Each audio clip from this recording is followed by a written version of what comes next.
vamos falar sobre um case de atendimento. Se refere a uma manipulação na chave de aferição. Nesse caso, eu vou falar sobre um laudo técnico que eu fiz por uma situação bem interessante. Uma cobrança da ordem de 1,4 milhões de reais, trazendo para valores presentes, como fazia muito tempo, seria um valor que poderia chegar a quase 2 milhões de reais. É um case interessante porque se trata de um cliente em média tensão. Eu atuei como perito judicial nesse caso e eu vou compartilhar com vocês aqui os bastidores, o que acontece em uma situação como essa, detalhes bem estratégicos que eu encontrei nessa perícia. Cada vez que a concessionária faz uma inspeção, ela vai se deparar com pontos de falha, tanto na baixa tensão, como essa ilustração, melhor dizendo, onde nós temos vários pontos de falha. Ali do ponto A até o ponto B, nós temos o ramal de ligação, que é de responsabilidade da concessionária. Temos o ramal de entrada, que vai do ponto B até o ponto C. Esse ramal, ele é de responsabilidade do cliente. E aqui nós temos um ponto de falha, pode ser feito um desvio de energia antes dos cabos chegarem no medidor. Aqui nós temos uma representação de uma caixa de medição. Em alguns casos é necessário romper o lacre para que seja feito o acesso ao medidor.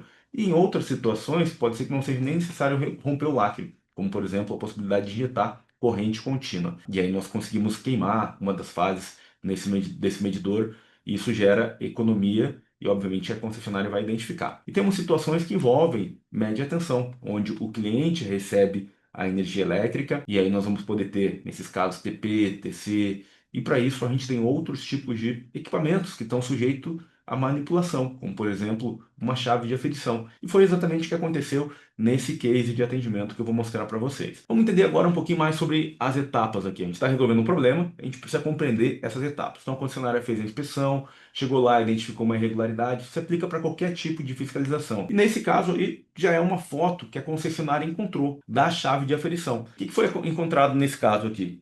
Uma manipulação na parte traseira da chave de aferição. O pessoal instalou, pô, e aí foi uma engenharia muito bacana, né, pro mal, mas os caras fizeram um serviço muito bem feito. Eles instalaram por trás da chave de aferição um dispositivo que permitia manipular o consumo, abertura e fechamento. Só que, quando eu cheguei para fazer a perícia no local, essa cabine já não existia mais. Pelo fato de ser uma indústria, um valor extremamente elevado, nesse caso de maneira específica, eu optei por ir até o local. Chegando lá, verifiquei que existia uma outra cabine, essa cabine aqui. Depois, indo até o laboratório, eu encontrei, me deparei com essa situação, com essa chave de aferição, que eu encontrei durante a inspeção.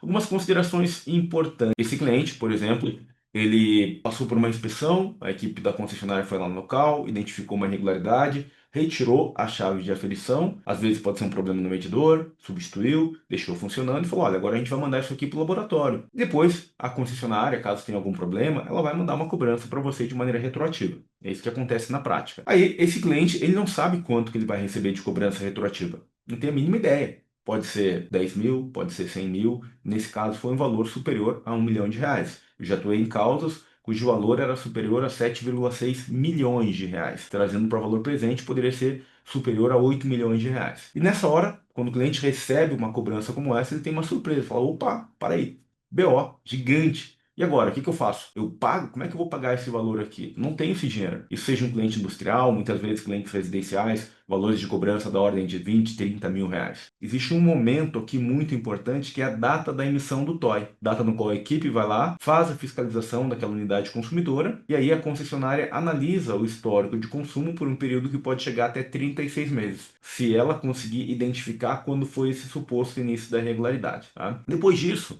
passado alguns meses, anos geralmente, existe um momento no qual é feita uma ação judicial. Isso aqui geralmente o lápis temporal aqui são de meses. Por quê? Imaginem a seguinte situação. Chega um momento onde o juiz diz, caramba, agora eu vou nomear um perito, uma perita. Legal. Foi o que aconteceu comigo. Nesse caso, de maneira específica, ao olhar o histórico do processo, eu percebi que já havia sido nomeada, antes de mim, uma perita. E ela teve o laudo impugnado. E é bem importante isso aqui. Porque o advogado de uma das partes, obviamente o advogado do autor, nesse caso a indústria, ela estava como autora no processo, ele impugnou o laudo da perita. E a perita tinha dado parecer favorável para a concessionária de energia. Então cada vez que a gente faz um laudo e finaliza, existe um conflito. Imagina, uma discussão da ordem de quase 2 milhões de reais. Então a chance de uma das partes não concordar com isso é gigantesca. E foi o que aconteceu nesse caso. O advogado da indústria não concordou com o laudo da perita e solicitou que o laudo dela fosse impugnado. Por quê que o laudo dela foi impugnado? porque ela não chamou o assistente técnico no dia. E aí, com base nisso, o advogado montou toda a defesa dizendo que ela emitiu um laudo técnico sem chamar o assistente técnico. Vamos imaginar a seguinte situação: uma chave de aferição que foi manipulada, foi retirada do local, foi enviada para o laboratório, foi feito o rompimento do lacre, porque quando eles tiram lá da unidade consumidora, a pessoa tira, coloca no invólucro. Esse invólucro tem um lacre. Colocaram no lacre, mandaram para o laboratório. Ao chegar no laboratório, não teve o acompanhamento do dono da indústria, das pessoas por parte da indústria. E o que que acontece? A concessionária, ela convoca: cliente, se você quiser vir acompanhar, vai ser feito tal dia. Se você não puder nessa data, nós podemos remarcar. Só que isso é em letras miúdas. Muitas vezes o cliente não vê ou acaba não tendo percepção sobre a importância de ir até o local. E se o cliente não avisar que não vai, não pedir para remarcar, a concessionária ela tem autonomia para poder dar sequência, para poder fazer um ensaio, ou seja, romper o lacre e fazer um ensaio. Quando ela rompe o lacre e faz um ensaio, nesse caso, fez um ensaio na chave de aferição, o que que ela constatou? Que realmente foi uma irregularidade devido a uma ação intencional. O que que seria isso? Uma ação intencional por parte do cliente dela que gerou um benefício, uma economia no consumo de energia. E essa ação intencional, ela foi atribuída ao cliente. Foi para uma área de cálculo, ou seja, nós temos o laboratório faz um relatório informando que foi uma ação intencional. Depois disso, vai para um outro departamento dentro da concessionária de energia, que é o departamento que faz o cálculo de maneira retroativa para estimar quanto que deixou de ser faturado. E existem 5 critérios para fazer essa estimativa, com base na resolução 1000, só que nesse caso foi feito com base na resolução 414. E o artigo da resolução 414 associado a isso é o artigo número 130. E lá está escrito que o primeiro critério ele está associado à possibilidade de você instalar uma medição fiscalizadora em paralelo com a medição existente. O segundo critério é a possibilidade de você retirar o equipamento, mandar para o laboratório e utilizar um fator de correção, ou seja, quanto a menos estava registrando aquele medidor. Não é o caso, porque nesse caso era uma chave de aferição. Então, de maneira sucessiva, a concessionária vai definindo qual vai ser o critério utilizado. E o terceiro critério tem como base a média dos 3 maiores valores, considerando o início da irregularidade, 12 ciclos completos anteriores ao início da irregularidade. E temos também um outro critério que está associado à carga desviada ou carga instalada quando constatada no ato da inspeção. E aí nós temos um erro grave por parte de muitos peritos que vão até o local, usam alicate amperímetro, fazem medição instantânea, usam isso no laudo técnico, às vezes, correndo o risco de ser impugnado. Então, quando você vê alguém com alicate amperímetro na feita uma medição, você fala: cara, esse cara não sabe o que está fazendo. Isso não está previsto na resolução 1000, que é a vigente nesse momento, e nem na 414, que era daquela época. E o outro é baseado nos valores máximos de consumo durante um período de 3 meses após a regularização da irregularidade. 5 critérios. E tem uma outra questão que é o prazo. Prazo máximo, de acordo com a resolução 414, que estava vigente para esse caso, é de 36 meses, que foi o que a concessionária cobrou de maneira retroativa. E o meu trabalho qual era? 3 coisas eu precisava fazer. Primeiro, identificar se existia uma irregularidade e se essa irregularidade estava associada a uma ação intencional ou não, e de acordo com os argumentos apresentados por parte da concessionária, sim, era uma ação intencional. Agora, existiam mais 2 coisas que eu precisava verificar. Uma delas é se o critério utilizado para compensação de consumo não faturado estava correto, e o outro critério é se o prazo de 36 meses também estava correto. Geralmente a gente vai cair nessas 3 possibilidades, embora tenham muitas particularidades, perícias como essa, porque esse caso aqui é uma situação complexa.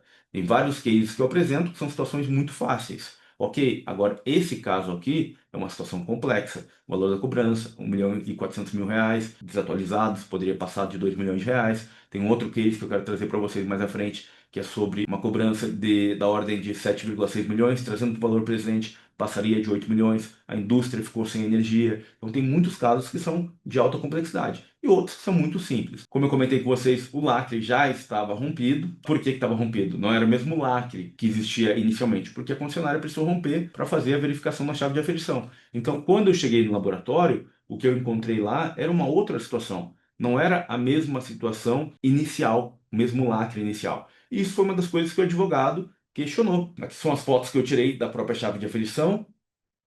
Essa parte inferior aqui é o local onde estava instalado esse dispositivo eletrônico. Então, obviamente que não tinha como se contestar que havia sido feita uma ação intencional. Nesse caso, concordei com a concessionária. Tirei várias fotos, algumas delas foram anexadas no laudo. Aqui foi uma foto do lacre, porque durante a verificação, a inspeção da chave, foi informado que não havia lacre rompido.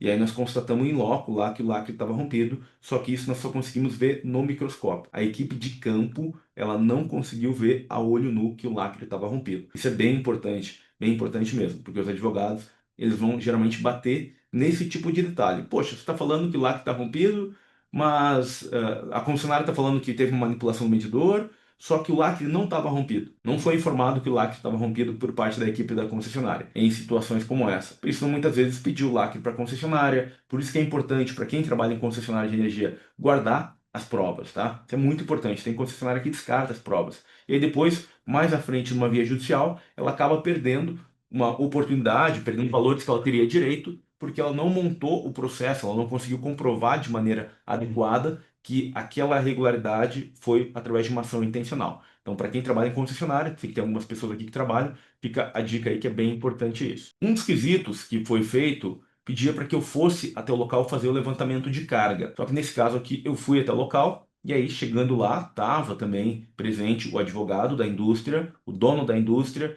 e o engenheiro que era o assistente técnico naquela época. E aí eu olhei os quesitos técnicos, li com eles e expliquei na hora. Eu falei, ó, esse quesito aqui que você está pedindo, esse quesito aqui não tem como, não é necessário fazer esse levantamento de carga. Por quê? Porque isso aqui é feito somente no momento da constatação da regularidade. Como já se passaram muitos anos, qualquer coisa que eu venha a fazer como levantamento de carga agora aqui, eu não tenho como associar isso à realidade daquela época. E esse é um outro erro que muitos peritos cometem. Às vezes fazem medição instantânea e às vezes fazem levantamento de carga 2, 3, 4 anos depois. Nesse caso aqui, de maneira específica, o que que eu fiz? Analisei o comportamento das cargas, verifiquei, tá, o critério que estava sendo utilizado, que era basicamente focado na média do consumo, e olhei e falei, opa, isso aqui está um pouco estranho. Então não concordei com a concessionária. Analisando o TOI, o que que tinha no TOI? A numeração dos lacres que tinham sido encontrados. No próprio laboratório eu conferi isso, verifiquei que esses lacres realmente estavam adulterados e tinha uma situação um pouco atípica, porque quando envolve leitura na média tensão, com ida até local, também tem rompimento de lacre. Foi informado que no TOI que o medidor foi substituído para atualização tecnológica. No entanto, o problema foi encontrado na chave de bloqueio. Chave de bloqueio com dispositivo eletrônico estranho à medição.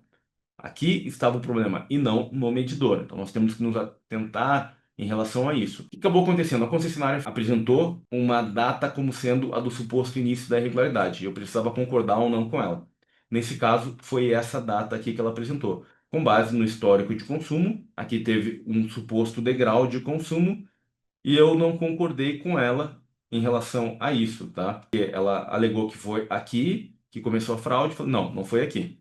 Então, eu vou explicar depois para vocês o que que eu fiz, tá? Mas basicamente, né, eu peguei aqui, isso aqui é um print da resolução 1000, mas nesse caso, a que foi levada em consideração é a resolução 414, tá? Então, na resolução 1000, o artigo é o 595, e na resolução 414, o artigo que fala sobre esses 5 critérios é o artigo 130. Da mesma forma, em relação à duração da regularidade, que pode chegar no máximo a 36 meses, o artigo na resolução 1000 é o 596. E na resolução 414 é o artigo 132. Então, nesse caso, né, de maneira específica, o que foi entregue, o produto final aqui entregue foi isso aqui.